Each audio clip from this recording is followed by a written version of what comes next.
Okay, it's time to commit. 2024 is the year for prioritizing yourself. Begin your new smile journey with Byte, and you could start seeing results in just 2 to 3 weeks. Just order your at-home impression kit today for only $14.95 at Byte.com. Byte clear liners are doctor-directed and delivered to your door. Treatment costs thousands less than braces, plus they offer financing options, accept eligible insurance, and you could pay with your HSA, FSA. Get 80% off your impression kit when you use code WONDERY at Byte.com. That's BYTE.com. Start your confidence journey today with Byte. Thank you for turning to 10, your news leader. 10 News Conference with Gene Valicenti continues right now. We should always prepare for a worst-case scenario. You don't make believe it couldn't happen. So if they've been through the academy and are qualified to patrol in every city in this state, city and town in the state, why can't they patrol at Rhode? Well, that was from last year. The last time that Jack Warner, the new president of Rhode Island College, was in with us. He was the interim president at that time. President Warner, thanks for coming back. Nice to see you again. Thank you, Gene. We've got to catch up. The invitation. You know, that's the issue of whether or not you want to arm your campus police. Why don't we do that off the top? Where do we stand with that? Last time you were in, you were kind of, you were going back and forth with me on that. Where do we stand? It's still under consideration. Yeah. There's a lot to do to get ready for that. Officers need to qualify. So a lot of discussion and debate. There's a cost associated with it. We're very pleased that our campus police are fully accredited nationally. Very few campus police operations are, so we're pleased about that. We think we have a very safe campus. Of course, you know, nobody can account for, the bad things that happen out there, but we also have good relationships with the Providence and North Providence Police in terms of response time. Right. So it's still under consideration, but we haven't made a final decision yet. Well, you're an urban campus. Now, just from what I recall the last time I talked to you about this, it sounds like you're a little more amenable to pushing this forward. Is this going to happen on your campus? Do you support it personally? Well, I'm still a bit ambivalent about it. There are concerns by many on my campus about arming the campus police, but I'm also mindful that we want to be as safe as we can. It's a very difficult environment out there, so we're still considering it. No guarantees, but we want to study the issue as carefully as we can. Well, you've been studying it for a while. Listen, Brown allows it. I don't think you'll get a more liberal campus than Brown. So what is it? What's the trepidation? What are you getting pushback from certain groups? What is it? There are certain groups that are reluctant to see police officers armed. We know that a lot of training is involved. Not every police officer could qualify for being armed too. Yeah. There's a whole process that they have to go through. So then the question becomes, can we have armed officers on every shift when we don't have a large force, and if a number of them can't qualify for it, then we would have to staff it up differently. And it's also very difficult to get campus police these days. Well, listen, there's a lot of police officers who have done time in departments. They're looking for something a little different. They come over and they work for you. To me, it's a no-brainer, but I'm not in your position. And I really sympathize with a college president. You know, I had the President Brown in once. I said, I wouldn't want your job. I don't care how much it pays. You have to fight with everybody. Yeah. There's not a thing you can do, it appears, without fighting with a constituency on campus. Has it always been like this? Because you were telling me where you went to school at BC years ago, when it wasn't like this when I went to school. Yeah. I mean, to a certain extent, kids are always vocal and have a certain point of view. But to me, it seems that there's not a thing that you or any other college president can propose without a fight. Well, I think a fight could be strong. I mean, we constantly negotiate with different groups to get things through.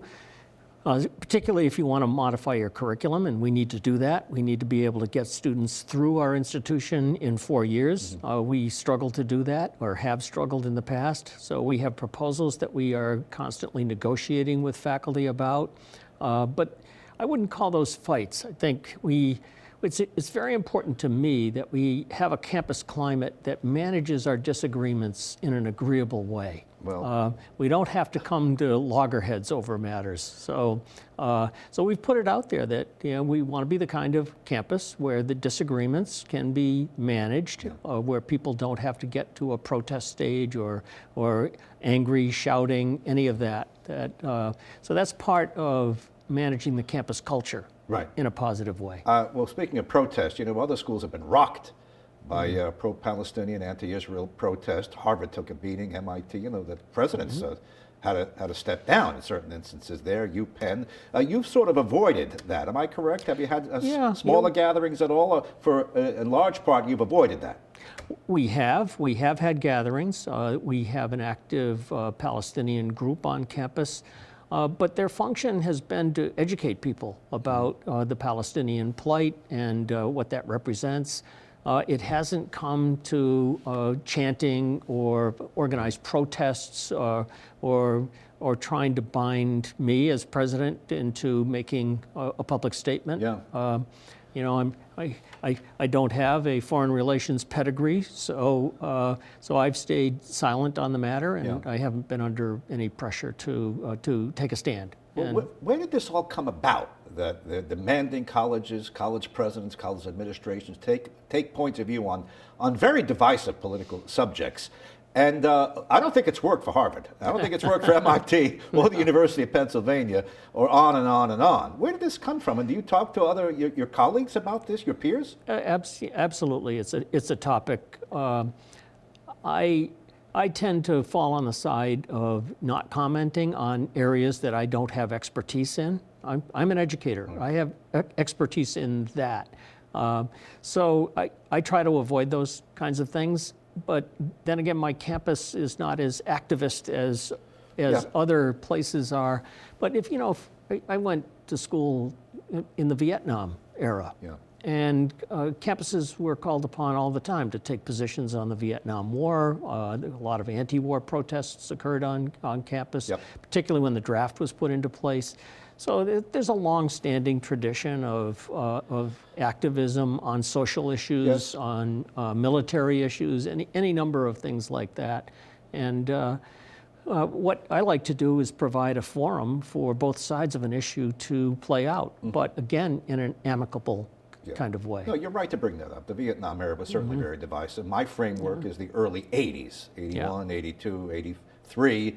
A different time. We didn't have this, to my recollection, where I went to school. And I went to a commuter school, much like your school is a commuter school. So it's sort of not quite apples and oranges, but it's different than MIT or Harvard or Yale, correct? Yeah, our students are juggling.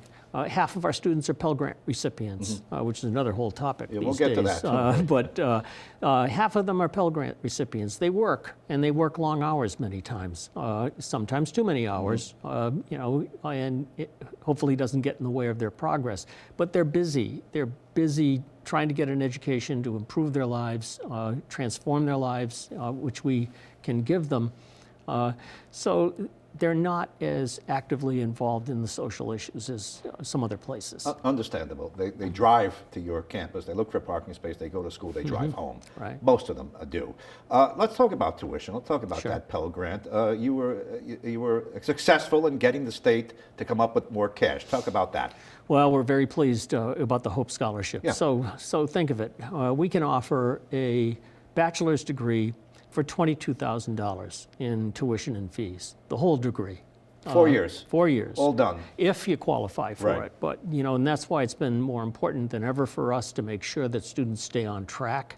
We're already seeing an impact of that. So our credit load per student is up considerably because they're taking the 15, 16 credits they need each semester to stay on track. We have what we call credit recovery for them too. So if they have to drop a course because they're juggling work and family, then we've doubled our early spring offerings between the fall and spring semesters. And we're doubling our summer school enrollment as well so that they can recover the credits and stay on track for the Hope Scholarship. Just want to make sure you understand this. CCRI was the first one, free at CCRI. Rick, 4-year school, it is broken up. Last 2 years, what is it? How does it work? Yeah, it's the last 2 years. So if you If you earn 60 credits Yep. at the end of your sophomore year with a 2.5 grade point average, then you'll qualify and be on track to graduate in 4 years. You'll qualify for the scholarship. And so the second 2 years will be free. Yeah. And it's what's called last dollar, just like Promise at CCRI. If you have your Pell Grants and other scholarships, we'll plug the gap that exists between those scholarship amounts and the full tuition and fee bill. We've got about 2 minutes left. So all in, 4-year degree, $22,000. $22,000. Now yeah. the taxpayer's picking up the balance of that.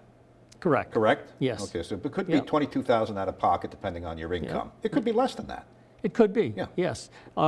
That's an investment on the part of the Yeah. taxpayers, because it's widely known that communities with higher levels of educational attainment are better off than communities with lower levels. They pay more taxes. So there's a direct return on investment for the wage premiums that our graduates get when they graduate. Let's talk about return. Even at $22,000, some of these majors, I don't know, anthropology, I don't even know if you offer anthropology. We do. An English degree, okay.